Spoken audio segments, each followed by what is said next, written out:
Hello everyone, just a quick call of action today before the guest video. If you could please like, subscribe and share, that would be much appreciated.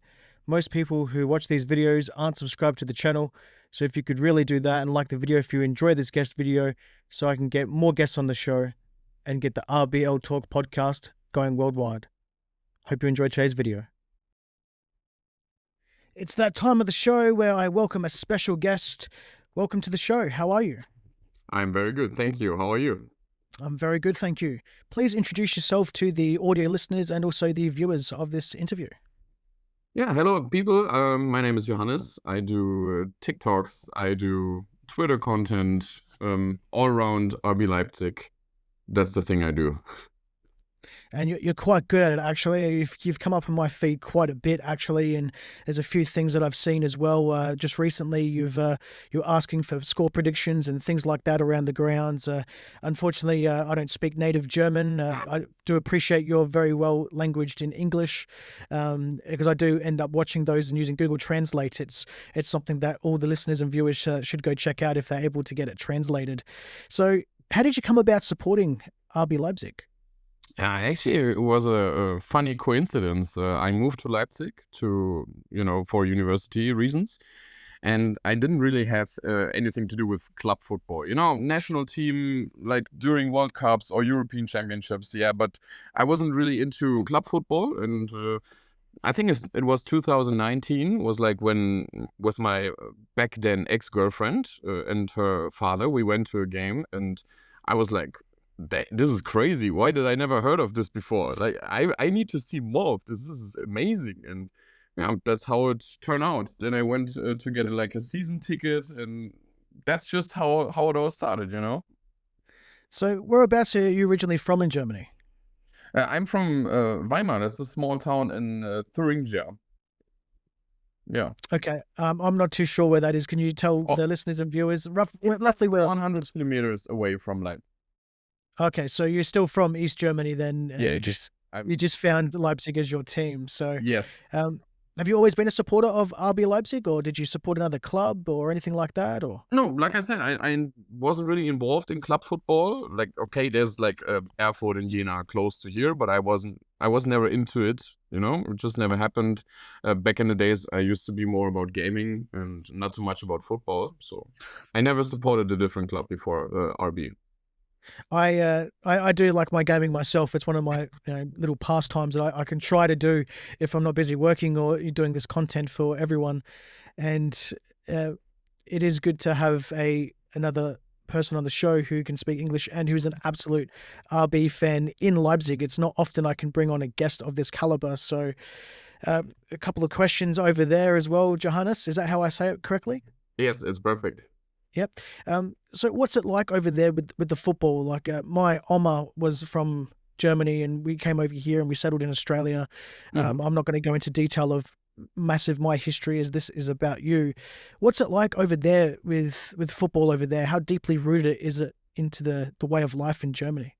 It's pretty deeply rooted. Like, you can always start a conversation with somebody if he's like even slightly into football. You can have like an hour conversation from nothing, even not really knowing that person.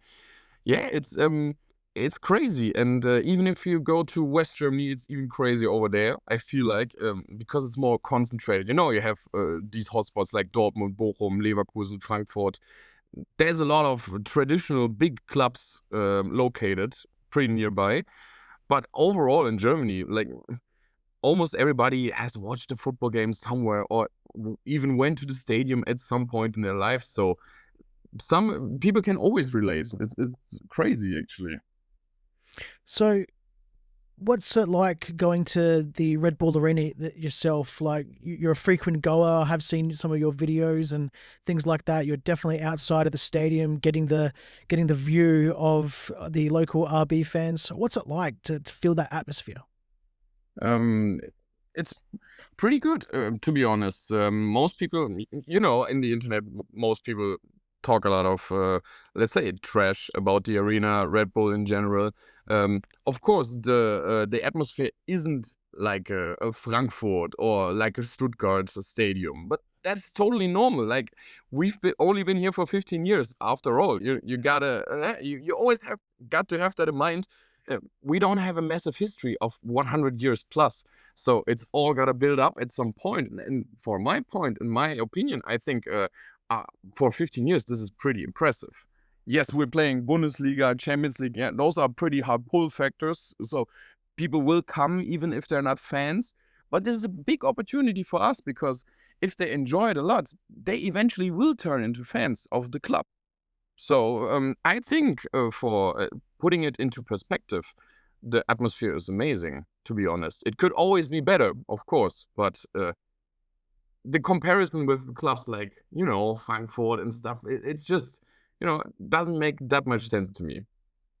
Yeah, absolutely. I agree with you there, Johannes, because, with me, when, we'll get into the, all the stick that we get as RB Leipzig fans later on in the episode, but, they go, oh, you have no history, you have this. Well, all clubs started out at some point, one way or another, whether it's 15 years ago, whether it's 100, 100 and something plus years ago, there is always a foundation and always a starting and growing of something. And RB Leipzig, being such a new club, we're still getting and building our atmosphere and getting something of what we can be identified as when you're coming to the stadium and things like that. So it's great to hear that we're slowly growing and getting bigger as a club as well.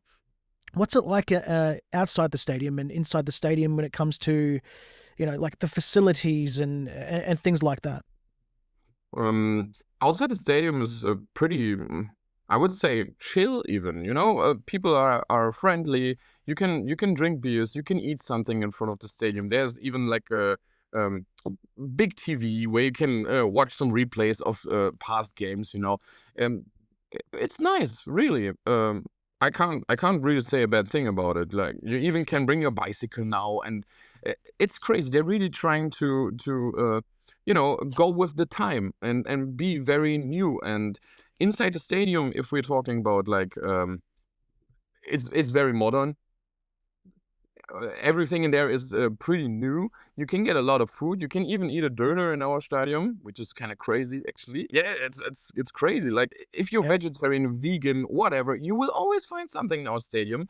This is pretty unique, in my opinion, because I travel a lot of away games, and you can't always, if you're vegetarian or anything like that, you will Yeah. have a income. I'm pescatarian, so I understand what it's like sometimes trying to find food. It's either Yeah. very bland or doesn't exist. Yes, exactly. No, I think it's pretty good with the Red Bull Arena in Leipzig, to be honest. So, what's it like at game days? Like when I speak about what's it like at game days, like what's it like against Bayern Munich or Borussia Dortmund or one of the big teams that are close to our rivals, if you will. I think, for example, Bayern Munich, like, the atmosphere is very good because a lot of people coming. People are more hyped for a game like this. Stadium is sold out.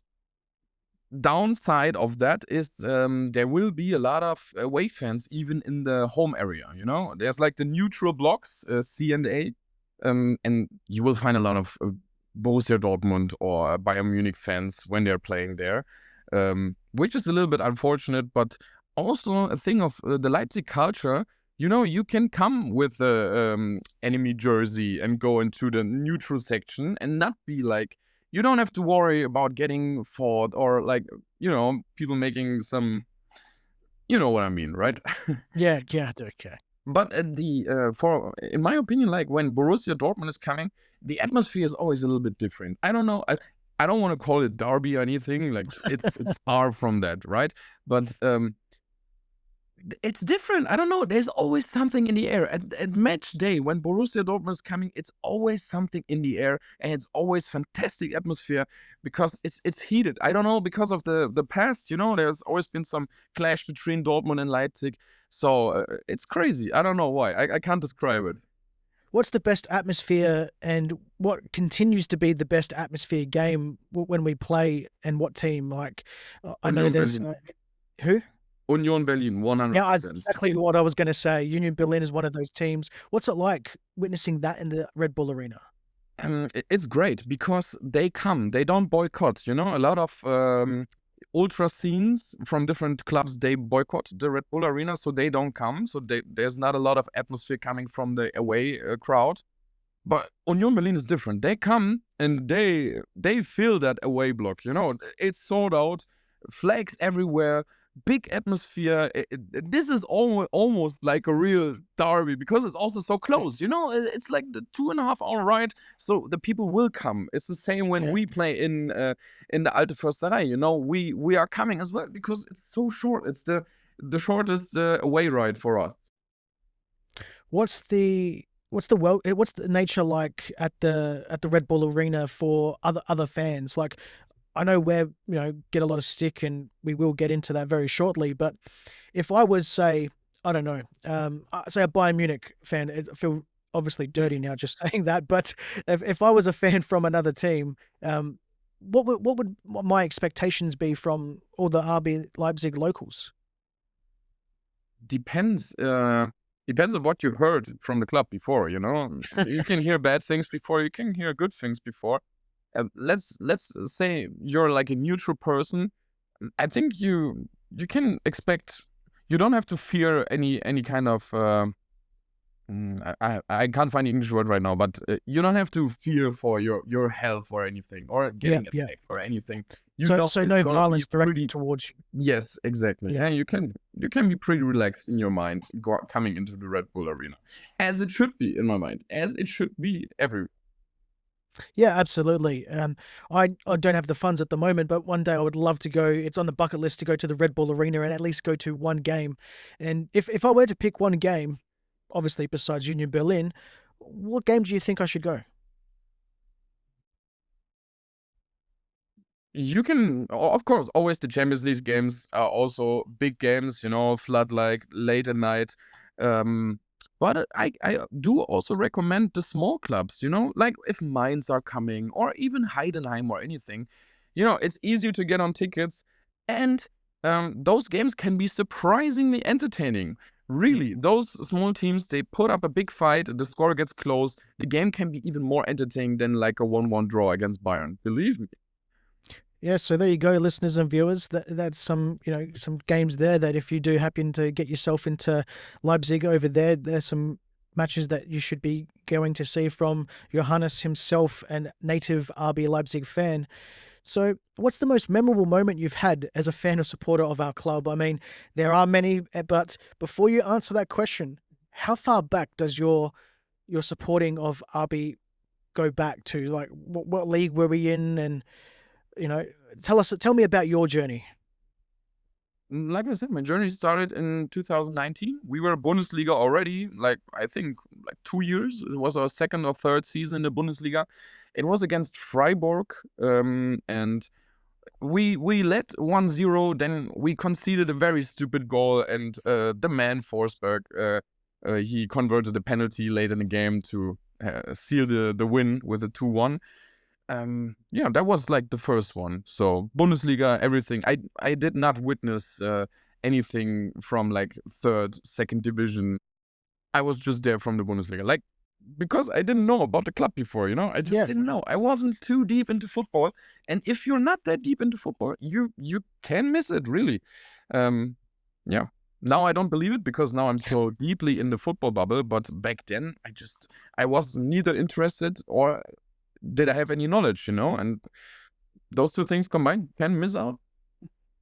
yeah. So you're a perfect example, of just winning new fans, quite regularly, being such a young club, and we're very attractive with the style of football that we play, and you've said yourself the atmosphere is welcoming, and we have great facilities. It's something that if you look past the negativity, which we'll touch on now, it's a really, good club and good place to be by the sounds of it, which is, especially to get someone who's only, being technically a supporter for with the newer, types of supporter, I guess you could say.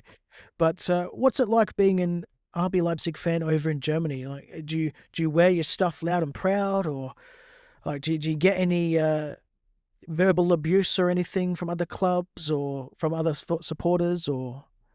Well, It kind of changed over the years. In the beginning, I was like, yeah, jersey out, like the fan shop scarf out, all the official merch on me, and just going to the stadium. I never experienced any verbal abuse or anything like that in Leipzig. I did it a few times in away games, of course. On away games, Yeah, it's different. You know, you're on enemy ground. People are gonna be hostile. As long as they don't attack me, I'm fine with it. You know what I mean? It yeah, happened like 2 times. One time in Heidenheim where our bus got attacked. I made like that video afterwards, which went a little bit viral on Twitter. yeah. And one time it was after the Pokal final, you know, against Frankfurt. We were on our way back, and some Frankfurt fans just saw our jerseys, and it got a little hectic, but nothing too harsh, you know. Just a few. I don't even know the English words. They pushed us, you know. They pushed us, but not like Oh, okay, didn't yeah, yeah. escalate. A little bit of aggression, but Yeah. not so much that you were, fearing for your safety or anything No. like that. Yeah, Yeah, exactly. But the thing changed a little bit. I'm not really wearing any official merch from the club anymore. It just changed because, you know, when I got into my fan club, which I'm like 2 years part of now, the people in there, like, they're a little bit deeper in it, you know, like in the real small bubble, and there you wear the you know, the Rasenballsport logo. It's not about yeah, RB Leipzig, it's about the Rasenballsport, yeah. which I also like, because I also experienced some negative things from the club towards the fans in the past seasons, Mm. and I was like, you know, just saying everything is perfect is also not the way to do it, you know. And yeah, that's just how I do it nowadays. Yeah, absolutely agree. There's been a few things that I haven't liked myself as an international fan, and how the club has treated ourselves as, international fans like myself, or even more importantly, the local fans like yourself and other people over there in Leipzig. There's, a few decisions that I look back and you can sort of see why they've done it, but it's the wrong way to go about it, and Yeah. also maybe not, you know, because at the end of the day, the club would be nothing without us fans. Yes. They've got to face that. Like, you can't just, treat us poorly, because some people will eventually walk away, which is understandable. What's it like going to, so let me rephrase this question. What's the most hostile atmosphere you've received, like, as a RB fan in an away game? So you're gone there, you're supporting the team, you're an RB fan. What stadium do I go to, which is, I'm going to get the most hostile atmosphere that, maybe not fear for my life or anything, but just like, Yeah. they really hate us, so to speak. Yeah, I got you. I got you. Yeah. It's probably you probably have to go to Dortmund. There's a few problems in Dortmund. It's you know, you maybe have your own parking space for the away fans, but you still gotta walk all the way through all the home crowd to get into the stadium. You know, I think the path in Dortmund is it's really bad. You know, the design is bad, and not friendly for away fans. You have like two options when you arrive. You either wait for an official group that like gets together and goes with the police, or you go on your own, like your own risk, scarf in, everything. You got to be like Yeah. undercover, you know. uh, yeah, that's something I don't like about Dortmund, but it's kind of similar in Frankfurt. You also have to walk a lot to get into the stadium, but I didn't feel like the fans were as hostile as they were in Dortmund, especially last year after we won there, like 3-2. We really had to wait until exiting the stadium and walk together with the police, and of course, all the attention gets drawn into you when you're walking in a Mm. big club with Red Bull fans, and everybody is just shouting at you, insulting you and shit. Yeah, it wasn't quite the best experience, you know. And I think just the design of where the parking space and where the stadium is a little bit bad.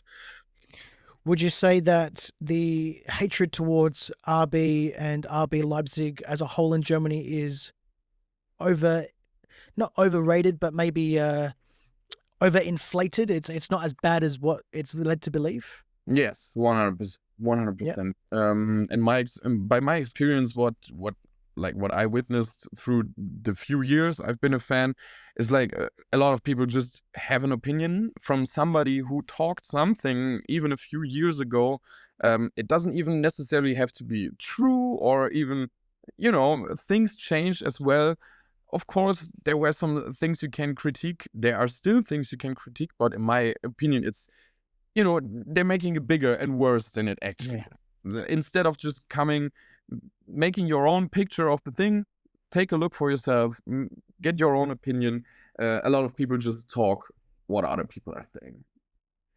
So I normally ask this question to the guests who are non-fans and supporters, but I normally say, what do you think about the club, and be honest? But I'm going to rephrase that a little bit and ask, what do you think about the club's 50+1 rule, how they've gone about it, and how do you think that affects the local RB fans? Yeah, it had to be done in order to become the club that it is right now. It had to be done. We got to be honest with that. I can totally understand people find it unfair, and like that we have a different advantage over normal clubs who don't have the big group like Red Bull with all the farm teams and stuff. But it also, and this is also in my opinion very, very true, it had to be done. It was necessary to build a club of this caliber in East Germany, because historically East Germany was a very good football land. We had good players. Then the German reunion happened, and a lot of players went into West Germany, better salaries and all that stuff. This is stuff that hurt the process of East German football development. So yes, I can understand people find it shit and critique it and whatever, but if we face the reality, the club could never be on its level that it is right now. And we needed something like that to compete as an East German club with West German clubs, with all the big West German clubs. Yeah, absolutely. Like, the way I look at it is that, all right, it would be nice to say, like, have a bit more of a say in it, at least obviously not myself, like being an international supporter, but for the local RB fans that, are bums in the seats, so to speak, that pay their match tickets or their memberships. And, it would be nice to be able to be like that. However, the way I look at it is that you're right, it had to be done for the simple fact of there's so many clubs will struggle, member-based clubs, only member-based, and against the likes of, your Bayern, your Dortmund, even the rise slowly of Bayer Leverkusen, and, these teams that they either have a complete big member base and they've got the funds, they've got the memberships, they've got, all the amount of money that the supporter base can put into it. We don't have that. So being such a young club as well, we've only got our membership tickets, so to speak, would only go so far. Yes. So as long as the club and parent owner Red Bull is looking out for the club as a whole, and we continue to be the premier club of the Red Bull franchise teams, and they continue to do what's best and right for the club and the club itself, then I'm happy with how things stand as 50-1 or anything like that, because Red Bull treat it as, obviously it's a business, and, they want it to succeed, so if they're going to keep continuing to doing everything possible for the club, I'm all for it. And speaking of the club, we said earlier a little bit about the Rasenballsport logo. So some international listeners or some people who don't know RB Leipzig very well, they would see that there's two different logos sometimes out on the pitch. There's the original, the crest, and then what most of the RB fans have put out. So can you tell me a little bit more about that logo? To be honest, I'm not 100% informed about it, but this is like the alternative logo, because the name of the club, after all, the official name is Rasenballsport Leipzig. So this is like a to kind of divide from the whole Red Bull thing behind it. And there's also no Red Bulls in the logo. It's mainly focused about the stadium, so more like a local, more of a local touch. And in my opinion, also looks cooler. Yeah. To be honest. To be honest, I like the logo better than this logo. That's my opinion. Yeah. Do you know if that was fan made or if that was done by one of the OFCs, the official fan clubs, or? I can't say for certain, but I'm pretty sure it's fan made. I'm pretty sure it is. Yeah. Unfortunately, we all know that Red Bull will never, adopt that as the logo. But They I won't. mean, But sorry, but to interrupt you, no, but no. you can see it in the stadium though. They put it on one wall when you enter the stadium from the main entrance. There's the big alternative logo on one wall, and they also added like the Rasenballsport over. That's really good to see. We just have a little bit of technical difficulties there. So, depending on how long it takes for Martin to come back, I will edit this out.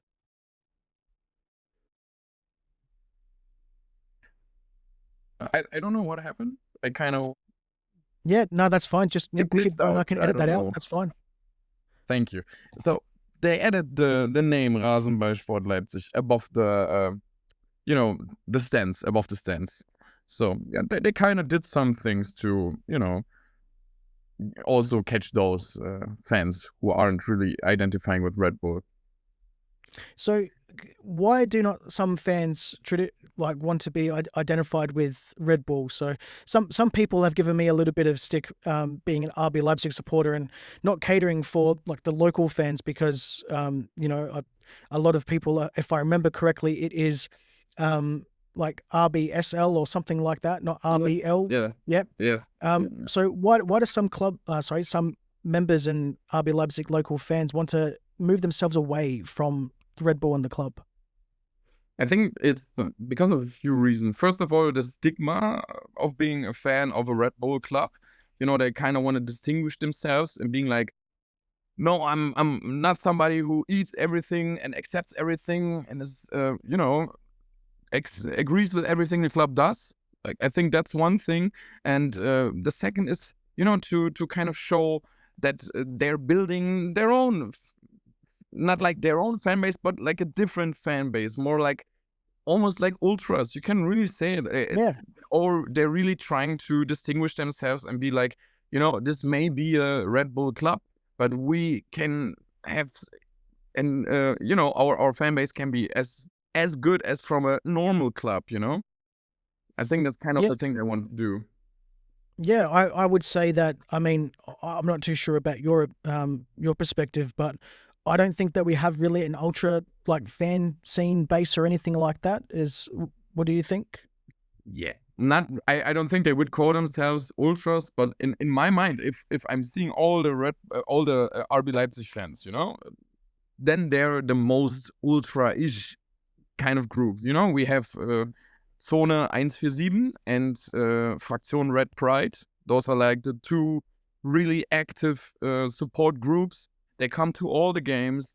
They do the choreos. They do the support. The capos. I don't know if you know what that means. The guy who's like in front singing for directing everybody. Oh yeah, yeah, yeah, yeah. Exactly. Like those guys are from that fan zone. So they're really trying, in my opinion, they're like for RB Leipzig, they're like our ultras. Even if it's not official, they wouldn't call themselves like that. But in my opinion, they are the closest as it gets that we have. Yeah, absolutely. So I'm also got you on the show as well, not just to talk about RB Leipzig and what's it like being a fan and things over there, but I want to find out two things with the upcoming fixture and also our previous fixture. So I'll start with the previous fixture. You were in the stadium against VfL Bochum, weren't you? Yeah, I was. Yeah. So what was it like at that game, especially say that the first half when we were 3-0 up, and what it was like to lose that 3-0 lead, and just what was it like in the stadium? Well, first of all, I like the Bochum Stadium. I like small stadiums actually. They just have that kind of charm, I can't really describe it, but I like it. They have a different kind of vibe to them. I think our support was very good, especially of course in the first half, considering that we were 3-0 up after like 20 minutes, I think. I wasn't cheering too much for the goals because I knew we were going to struggle. We had no real strikers. Pausen, yes, but it wasn't very sure how healthy he is. Can he play? Can he get subbed on? I was like relieved that we scored 3 goals, and I did not expect that we wouldn't take 3 points back from this game, less than 3 points. So second half started, and I think it was like 2 minutes, 47 minutes or something, they score. And Yeah. in my mind, I was like, we gonna draw this game. We gonna blow this lead. No, for real. I was Yep. like, we are going to blow this lead. And we did. It was like 18 minutes after, and the score was 3-3. Deserved also at that point. We played very poorly. We defended bad. Big mistakes. I don't know really what happened. You know, you can concede 3 goals in Bochum. It shouldn't happen. You can. But we could have also still won that game. That's what really bothers me the most. We had the chances in the late game. As expected, the power from the Bochum player fell off. They could not defend as properly as they did in the first half. Xavi Simons did a few breakthroughs, very good balls inside. But then there was Josef Paulsen, who just could not finish that ball into the goal. I was shocked, especially last chance. It was like 94th minute or anything. Yeah. That was a sitter. That was an absolute sitter, and he managed to miss that ball. Yeah, I was kind of devastated because getting 3-3 and everything like that is fine. You still had the chance to win. There was like 20 minutes still left in the game when the score was 3-3. So yeah. Yeah, I actually predicted a 2-1 win still. I thought we were going to get scored against because Peter Galacci was in goal, because he's actually been quite poor of late. What's your take of Peter Galacci? Yeah. Also, yeah, I'm on your side. He started the season so good. I was like, oh, Absolutely. He put up performances game after game, crucial saves. It was crazy. We won games just because of his saves. We were defending so poorly, but this guy had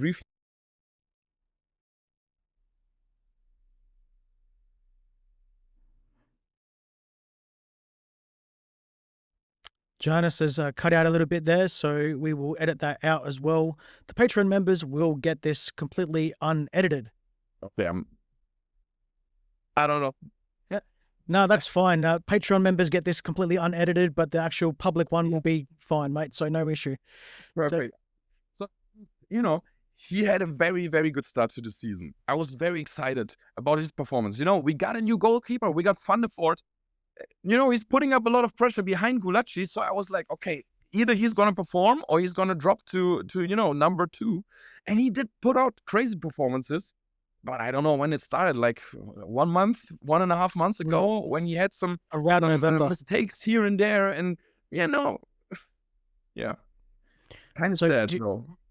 Do you think it's time for Martin van der Voort to start in goal? No, I don't think so. No, because this is a crucial part of the season where we have to play our most experienced players who have experienced difficult times in the past with this club before. And I think Gulacsi is still the right man for the number 1 spot, especially in the Bundesliga. He has to play. He's got the experience. He knows the teams. I think gambling now on Van der Voort, it could work out very well, but it could go horribly wrong.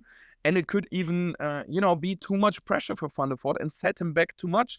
If he puts out a few poor performances in a row, people are not going to believe in him. And it could end very badly. So I think Van der Voort, he can chill. He can play the cup. That's fine with me. If he starts in the cup, that's experience as well. But important Bundesliga games, please put Gulacsi in. I just think he's the man right now we need. Is there anything else that you would like to say about the Bochum game that you witnessed?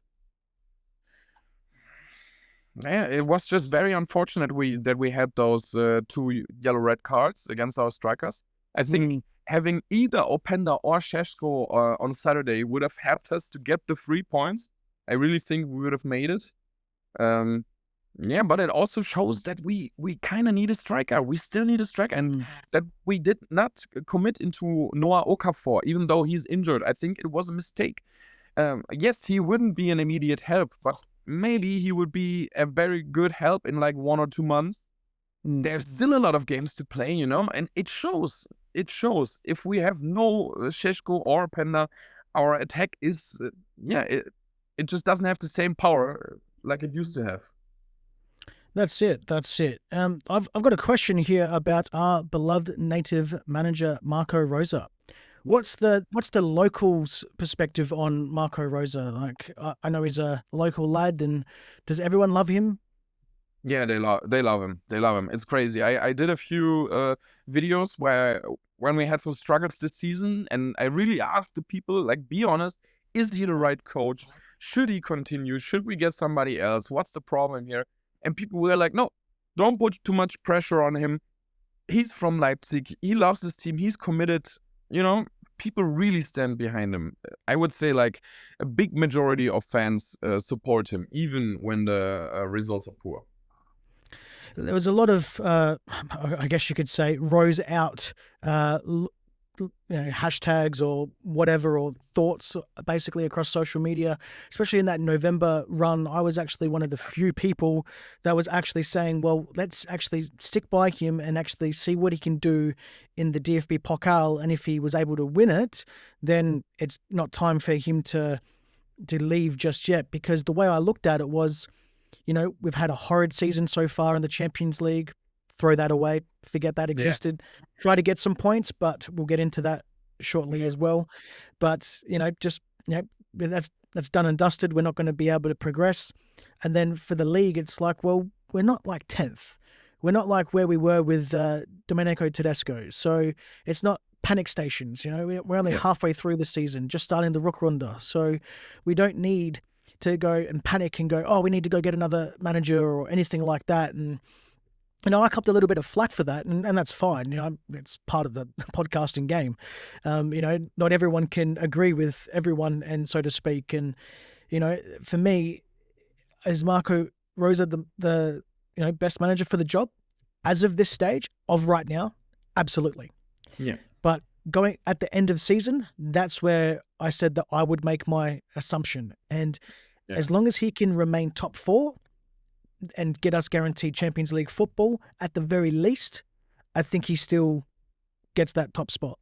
Yes. It would also be nice, a cherry on top, to get that DFB Pokal trophy again. But we're not Bayern fans. We don't expect a trophy every single season. I look at the realism, and we do have a real chance.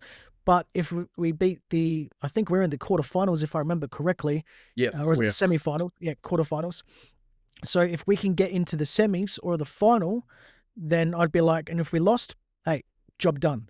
And as long as we can get that top 4, beautiful. Yeah. But one question I do have is around his tactics. Mm-hmm. Now, it doesn't seem like he really knows what he's doing. As in, let me rephrase that.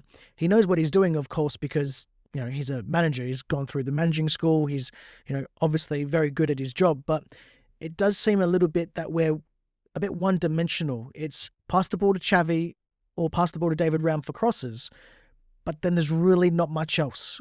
Would you agree? Okay, I'm reloading sometimes on my phone. I'm sorry. So you said it looks like he knows what he's doing, and it's all right. If you're watching this and you've just realized that it looks like we've got a little bit of a jump here, that's because we've had some technical issues.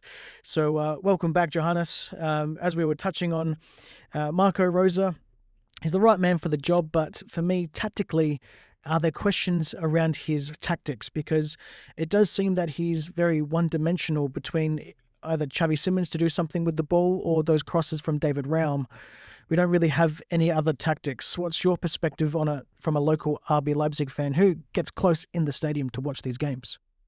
Yeah, I can agree with you. Unfortunately, it's very one-dimensional, and the problem is also that a lot of our enemies are, they know how we're going to play. They counter us very good, like in the middle. They've got their defenders. Crosses won't come in a lot of times. Šeško gets defended very good. Xavi gets manhandled by 2-3 midfielders or defenders.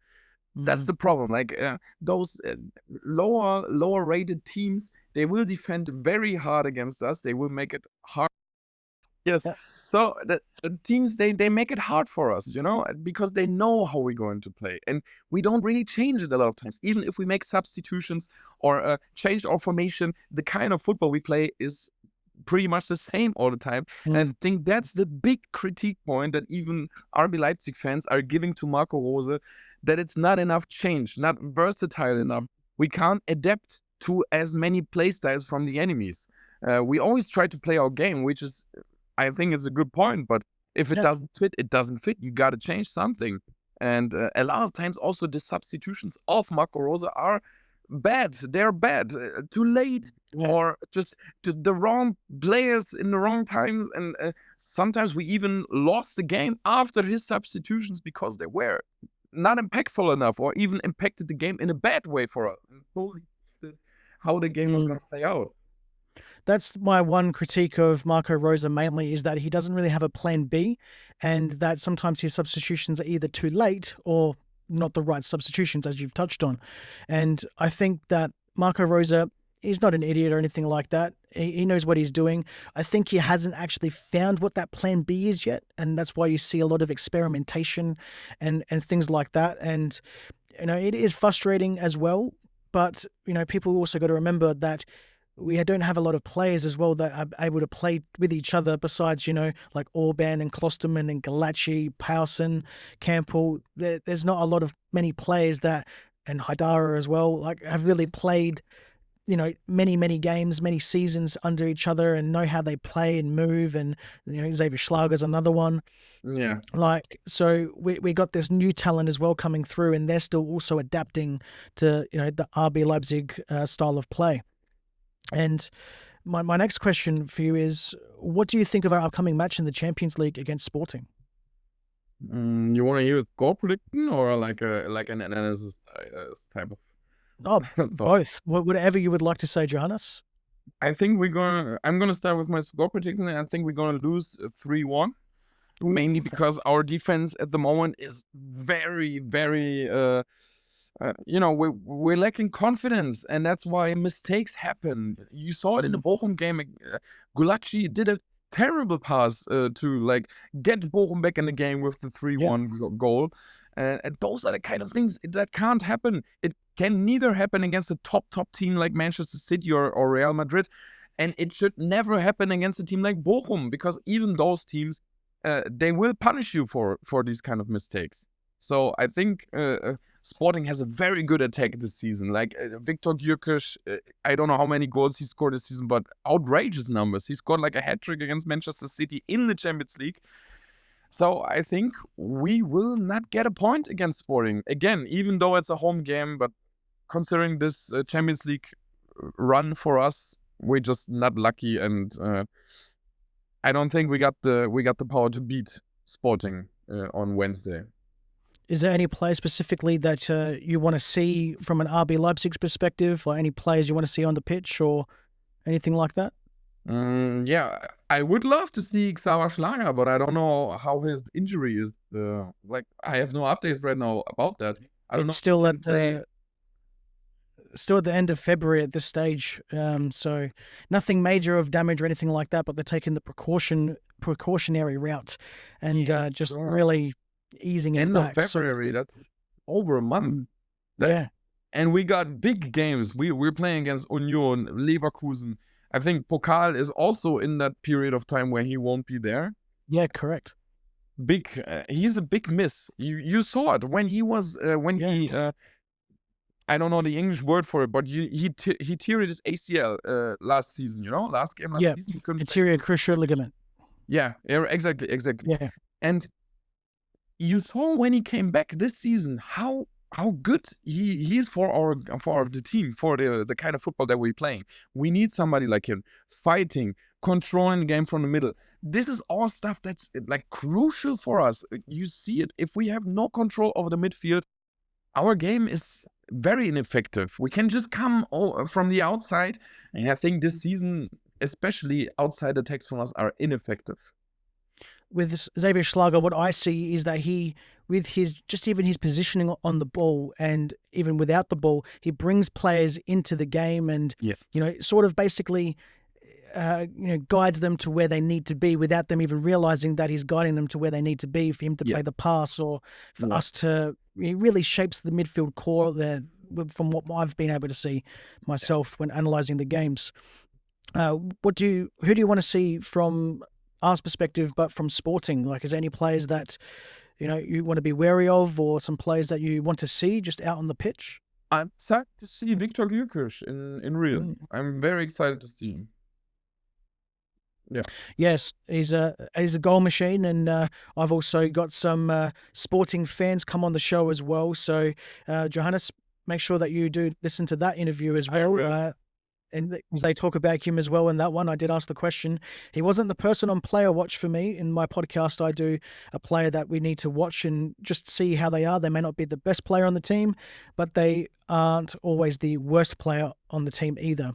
Sometimes with the Player Watch, it's a player that should be looking out for because it's not what they can do on the stat sheet or anything like that. It's also sometimes curiosity as well. And with a person that has scored over 20 odd goals in the Liga Portugal, you've got to be wary of that one because he's definitely going to be a goal scoring threat. Welcome back, Johannes. Once again. Just a couple of questions left and I'll let you go. So the first one is it's been an absolute pleasure having you, and I would like you to please tell the listeners where they can find you, anything you would like to plug, the work you do in the stadium and all the things like that. You can find me on TikTok at JJ Martin, like it's written right here. Same on Twitch. I don't know if it's the same on YouTube. Instagram, it's JJ Martin with 4 in the end. That's basically everything I've got to plug. I'll make sure that I link all that stuff in the show notes for all the listeners and all the viewers as well. And just one final question, Johannes, before I let you go. I ask every single guest this. It used to be a surprise question. It's now just become the show tradition because a lot of people got very stumped on it. So what's one question you wish I'd have asked you, and how would you have answered? Okay, let me answer that question. Actually, I did not have like a question of that beforehand, but in the show I noticed you asked which was like the best game I went to from RB, and I kind of got hung up in a different question and forgot to answer it. So I would like to answer that now. The best game I ever witnessed was the home game 2019-20 season against Benfica Lisbon, group stage Champions League. And that actually was the first the game where we managed to reach the knockout stage of the Champions League for the first time. We comebacked from a 2-0 deficit in overtime. Forsberg, the legend himself, he converted a penalty to make it 1-2, and then we had like 9 minutes extra time because Benfica was playing so much time at that point. Cross from Werner, it was like 90 plus 10. Forsberg just heads it in, and it was crazy. The stadium went nuts. I was in... As I was saying. Yeah. Stadium went nuts. I was hugging random people. We gotta do this one time again when I'm like on my PC at home. Hope that won't happen again. But yeah, no, absolutely. Just let Stadium went nuts. Everybody was flipping out, and you know, we reached the quarterfinals for the first time. We even beat Tottenham there to go on further into the whatever. You know, we went further. Corona came and everything, but that game, that was crazy. I never experienced a game quite like that. Never, until now. Johannes, it's been an absolute pleasure having you on the show. So even I do some bloopers as well, and you know, we have to do this again. As you said, when you're able to get on your laptop, I do apologize that I got the date a little bit wrong, and I thank you for coming on at such short notice. We will definitely have to do this again. It's been an absolute pleasure having you on. Thank you. Justin, thank you very much for having me. If you would like to see Johannes and all the things that he does and the absolutely great content that he does locally in Leipzig as an RB Leipzig fan, speaking to all native RB Leipzig fans, please make sure to go check out his socials, all in the links and description below, whether you're watching this or listening to this. And until next time, I've been Justin Crozer. Bye-bye for now.